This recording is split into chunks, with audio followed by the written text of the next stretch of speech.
Ora passiamo al conferimento del primo sigillo della città alla signora Francesca Meneghin.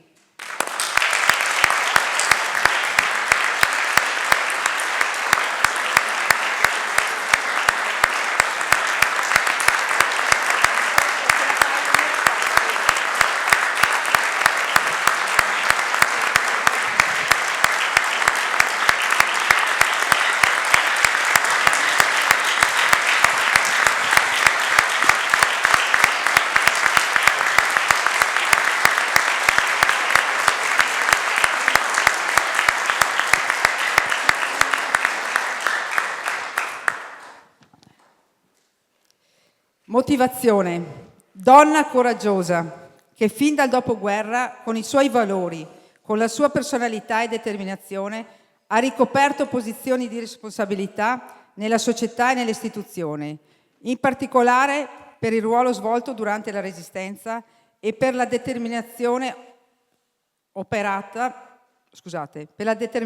opera svolta nel sindacato a tutela del lavoro femminile. Grazie Francesca.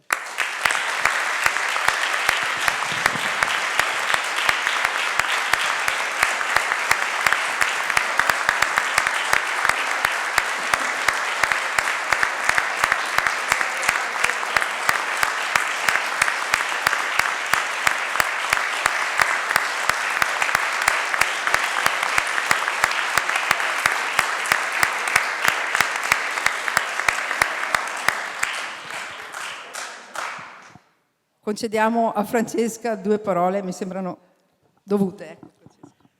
Credo che una giornata come questa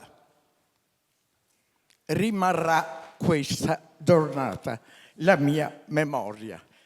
Me la porto di dirvi che stanotte non ho dormito per commozione, ecco, mentre qualche volta ho dormito per altri lavori. Grazie Francesca, grazie. Grazie a te per tutto. Tutto quello che ho fatto, questo ci tengo, tutto quello che ho fatto per tutti, io per tutto quel lavoro, vi giuro, non c'è un soldo e sono felice di aver lavorato per tutti. Ecco, questa è la mia storia. Una storia importante. Grazie.